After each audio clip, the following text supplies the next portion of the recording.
d'économie Le Mac sur i24 News. Voici le sommaire de cette édition. J-1 avant le moment de vérité pour Twitter. Le célèbre réseau social entre en bourse demain à New York avec un succès attendu. Twitter a longuement étudié les causes de l'échec de Facebook à ses débuts l'an dernier. Nous ferons le point sur les bénéfices et sur les risques aussi de cette opération avec notre expert des nouvelles technologies, Jérémy Brabé. Et puis rendez-vous en Afrique du Sud en seconde partie d'édition, un pays où l'on tente de promouvoir l'esprit d'initiative et les nouvelles technologies. Y a-t-il une place aujourd'hui pour la première économie africaine dans l'univers impitoyable des startups? Élément de réponse dans quelques instants. Voilà pour les titres, bienvenue à tous. Avant d'y revenir, un point sur l'essentiel de l'actualité économique du jour. Et d'abord, cette nouvelle annonce de restructuration chez Alstom. Cette fois, le groupe veut accélérer son plan d'économie en cédant des actifs et en supprimant au total 1300 postes dans ses secteurs de construction de centrales électriques et d'informatique. L'essentiel de ces suppressions de postes concerne l'Europe. Patrick Cron, le PDG du groupe, espère ainsi réaliser 1,5 milliard d'euros d'économies par an d'ici 2016. Des cessions d'actifs sont également prévues et notamment la vente d'une part du capital de la branche de construction ferroviaire. Alstom justifie ce plan d'action par la faible croissance des marchés sur lesquels il évolue. Arnaud Montebourg, le ministre français du redressement productif, assure que ce plan social n'aura pas d'impact en France. Et puis toujours en France, les bonnets rouges campent sur leur position. Les cadres du collectif anti-écotaxe sont arrivés hier à la préfecture de Rennes. Vous le voyez, leur bonnet à la main pour une première réunion avant une série d'autres prévues à partir d'aujourd'hui. Il s'agit de mettre en place le pacte d'avenir pour la Bretagne lancé par le Premier ministre Jean-Marc Ayrault à l'origine de la manifestation de Quimper samedi. Le mouvement breton a menacé hier soir de préparer de nouvelles actions si l'écotaxe n'est pas officiellement supprimée pour la Bretagne avant ce mercredi midi. Les bonnets rouges réclament aussi la fin du dumping social en Europe. Le gouvernement prend ses responsabilités. Nous étions plus de 30 000 samedi dernier à Quimper. L'exaspération du peuple breton aujourd'hui est totale. Donc la balle est aujourd'hui au niveau du gouvernement à Paris. Point. C'est pas dur, il suffit de dire une phrase. On supprime. Et puis un constructeur automobile japonais qui veut sortir de l'ombre de Toyota, Honda, Nissan ou encore Mazda. C'est Mitsubishi Motors qui a annoncé tout à l'heure sa décision de lever jusqu'à 2 milliards de dollars sur le marché en émettant de nouvelles actions. Le but, racheter ainsi des titres cédés en 2004 à des filiales du groupe nippon pour éviter la faillite. En parallèle, Mitsubishi Motors espère augmenter ses volumes de vente de 30% sur les 3 prochaines années et générer alors un profit opérationnel de 1,4 milliard de dollars contre 1 seulement aujourd'hui. Des objectifs ambitieux pour les analystes et dont l'annonce survient au lendemain d'une annonce d'une possible collaboration avec l'alliance Renault-Nissan.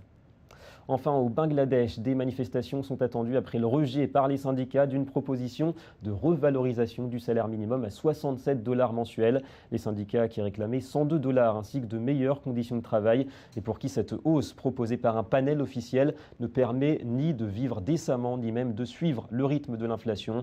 Le gouvernement espère calmer la colère des travailleurs qui est montée d'un cran, on s'en souvient, depuis l'effondrement d'une usine textile qui a causé la mort de plus d'1 millier de travailleurs. C'était en avril dernier à Dhaka, la capitale, un drame national dans ce pays où, on le rappelle, le textile représente 80% des exportations et 15% du PIB.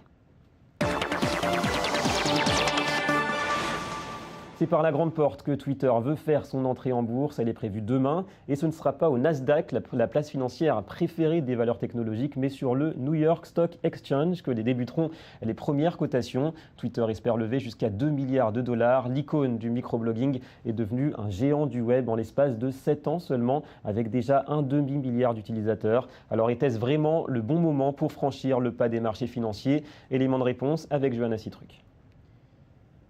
L'excitation est palpable dans la Silicon Valley. Twitter se prépare à entrer en bourse.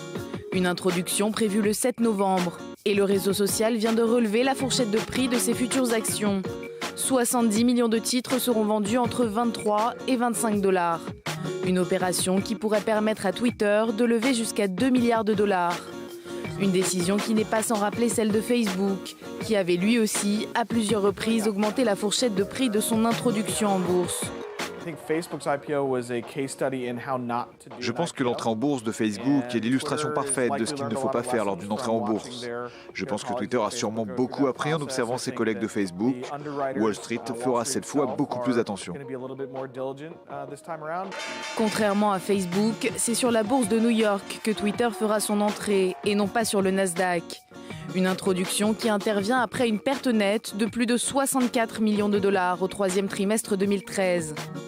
Et d'après les analystes, le réseau social qui compte pourtant 230 millions d'utilisateurs actifs devrait rester dans le rouge jusqu'à 2015. Il est possible que cette entrée en bourse réduise la capacité de Twitter à innover, parce qu'une fois cotée sur les marchés, une entreprise doit pouvoir rapporter des profits tous les trimestres. Le but n'est plus seulement la vision à long terme, et donc cela peut créer des problèmes. Il y aura plus de pression sur Twitter pour faire davantage de publicité, soit les utilisateurs vont accepter cela, soit ils ne vont pas aimer, ils iront ailleurs. Plus de publicité sous forme de tweets sponsorisés. Une initiative qui pourrait en effet dissuader les abonnés. C'est pourtant dans cette nouvelle réalité que Twitter devra travailler pour conserver ses utilisateurs et en attirer de nouveaux. Une tâche loin d'être évidente. Le défi est de croître le nombre d'utilisateurs et donc d'être à la hauteur de ce que peut imaginer le public. Selon les données de nos études, moins d'un quart d'internautes américains vont sur Twitter chaque mois. Ce n'est pas une mauvaise statistique, mais elle est loin derrière ce que Facebook peut comptabiliser comme utilisateur actif aux États-Unis. Fin octobre, le réseau social a rendu son fil d'information plus visuel en y intégrant des photos et des vidéos. Une initiative qui suggère que Twitter semble avoir compris l'enjeu qui se cache derrière cette introduction boursière. Merci à vous. Voilà un succès attendu tout de même pour cette entrée en bourse de Twitter. Twitter qui part avec l'avantage d'avoir pu tirer les leçons des erreurs de son grand frère, entre guillemets, des réseaux sociaux, Facebook, qui avait réalisé l'an dernier une entrée en bourse calamiteuse. Nous accueillons notre spécialiste du high-tech, Jérémy Brabé. Bonjour. Bonjour David. Jérémy, quelle leçon Twitter a pu tirer du précédent Facebook ? Alors déjà, la première leçon tirée, c'est le lieu de cotation. C'est-à-dire que Twitter va être coté sur le New York Stock Exchange, autrement dit Wall Street. Alors que Facebook, lui, est coté sur le Nasdaq. Et justement, lors de son introduction en bourse, il y a eu énormément de problèmes techniques qui ont nui effectivement à la qualité de cette introduction et à la rentrée en bourse de Facebook. La deuxième estimation aussi. Oui, effectivement. La deuxième, c'est le timing. Twitter a avancé caché et a attendu le moment opportun pour annoncer son introduction en bourse. En tâtant le terrain très longtemps, même en retardant la date d'entrée. Exactement, et justement en attendant par exemple que le succès de LinkedIn en bourse se confirme, plus 120% pour le cours de bourse de LinkedIn cette année, ou le retour en grâce des actions de Facebook, Groupon et Zynga qui ont respectivement augmenté de 88%, 69% et 7%. La leçon qui n'a pas été tirée, elle, c'est la question de la valorisation. Comme Facebook l'avait fait, au dernier moment, Twitter a décidé d'augmenter la valorisation choisie. C'est-à-dire que la valorisation initiale envisagée était de 17 à 20 $ par action et la valeur retenue à présent est comprise entre 23 et 25 $ par action, ce qui représente une augmentation de 25% et ce qui représente une valorisation totale pour l'entreprise de 13,6 milliards de dollars. Alors justement, comment est-ce qu'on évalue la capitalisation d'une start-up comme Twitter ? Alors, on ne l'évalue pas comme une société traditionnelle. Une société traditionnelle, on s'appuie sur les résultats de la société. C'est-à-dire qu'on prend soit le chiffre d'affaires, soit les bénéfices, et on y applique un multiple. Si on prend le cas de Twitter ici, il n'y a pas de bénéfices. Il y a des pertes, 64 millions de pertes cette année, donc on ne peut pas appliquer de multiple. Et le chiffre d'affaires de 2013 est estimé à 539 millions de dollars, ce qui veut dire que si on prend la valorisation retenue, c'est-à-dire 13 milliards de dollars, ça veut dire que la valorisation de Twitter est égale à 25 à 30 fois son chiffre d'affaires, ce qui est astronomique, ce qui n'existe pas dans l'économie traditionnelle. Donc la valorisation des startups, elle, valorise le potentiel de la startup. D'une part, ça part sur sa position sur le marché et sa position dans un environnement compétitif. D'autre part, ça évalue le marché lui-même sur lequel elle se trouve. Si on parle de Twitter, on parle du marché de la publicité en ligne. Ouais, c'est ça, les revenus principaux de Facebook, ça vient exactement, pareil, comme Facebook et comme Google. On peut aussi parler du ratio entre valeur et utilisateur. Si on prend Twitter et ses 554 millions d'utilisateurs, chaque utilisateur est valorisé lors de l'entrée en bourse à peu près 24 $. À peu près comme Waze. Voilà, Waze, au moment où il a été acquis par Google, a valorisé chaque utilisateur à peu près 23 $. On voit que c'est à peu près semblable. Alors, c'est quoi le modèle économique de Twitter et comment Twitter pourra monétiser son audience? Alors, c'est un vrai problème, comme ça a été évoqué précédemment. Le modèle actuel est surtout centré sur les revenus publicitaires. Ça fait plusieurs années que c'est mis en place, notamment dernièrement avec l'acquisition de MoUp, qui est comparable à l'acquisition d'AdWords par Google. On a vu une croissance exponentielle de ces revenus. En 2011, les revenus de Twitter, les revenus publicitaires étaient évalués à 139 millions $. En 2013, à 539 millions $. Et en 2014, on les estime à 950 millions $. Un autre modèle était envisagé, c'était celui des paiements en ligne. Mais cette hypothèse a pour l'instant été repoussée et Twitter a choisi de se recentrer sur le modèle publicitaire. On a vu d'ailleurs dans le reportage des doutes sur la capacité de Twitter à innover après cette introduction en bourse. Merci Jérémy pour toutes ces précisions. Merci. Allez, direction Pretoria à présent, des entrepreneurs jeunes et motivés, un investissement revu à la hausse. L'Afrique du Sud se rêve en nouvelle nation start-up du continent africain, un modèle avoué Israël, mais les vraies opportunités se font rares. Reportage au sein de la pépinière d'entreprises de Pretoria, où s'affairent, vous allez le voir, des dizaines d'entrepreneurs avec le soutien du gouvernement. Regardez. Au volant d'une petite voiture électrique low cost qu'il a fabriquée, Winston Jordan a réalisé son rêve. Il est l'un des pionniers sud-africains dans ce domaine et sa start-up démarre sur les chapeaux de roue. Depuis que je suis à l'université, j'ai toujours été intéressé par ce que l'on peut faire avec les nouvelles technologies, comment sortir des sentiers battus. Il y a quelques années, la technologie électrique est devenue vraiment viable. On pense avoir la technologie maintenant et les carnets de commandes se remplissent. Et pour les aider dans leurs projets, le gouvernement a fourni à ces jeunes entreprises bureaux, financement et conseils. Pour l'instant, elles sont 85 à participer à cette pépinière d'entreprise qui a déjà permis à 1 sur 6 de décoller. C'est ici que Melvin a eu l'idée d'une application originale. Elle compte ses pompes pour aider à sa motivation. Une application parmi plusieurs qu'il a déjà mise au point. Tous les technologues se réunissent ici et on partage nos idées. Et j'ai donc fait beaucoup de rencontres ici. Ce genre de pépinière existe déjà au Nigeria et au Kenya. Mais bien que l'Afrique du Sud soit la deuxième nation africaine la plus innovante, elle n'est que 58e au niveau mondial. Tout comme Israël, qui est connu comme la nation start-up, je crois que l'Afrique du Sud a besoin de se développer pour devenir la nation start-up de l'Afrique.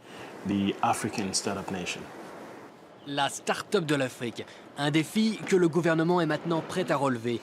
L'année dernière, 1% du budget du pays a été affecté aux sciences et technologies, un record pour un pays africain. Et c'est l'heure du Media Watch avec Johanna Citruc.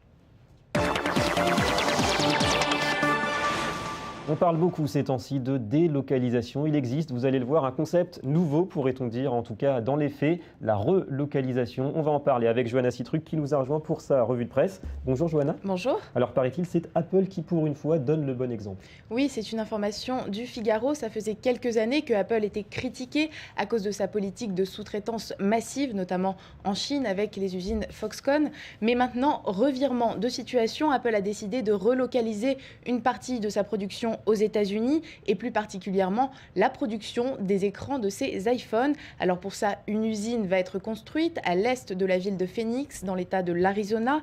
Une usine donc qui devrait ouvrir l'année prochaine, employer environ 700 salariés, mais aussi créer 1300 emplois indirects partout dans l'État. Et apparemment, Apple n'est pas le seul groupe à vouloir relocaliser aux États-Unis.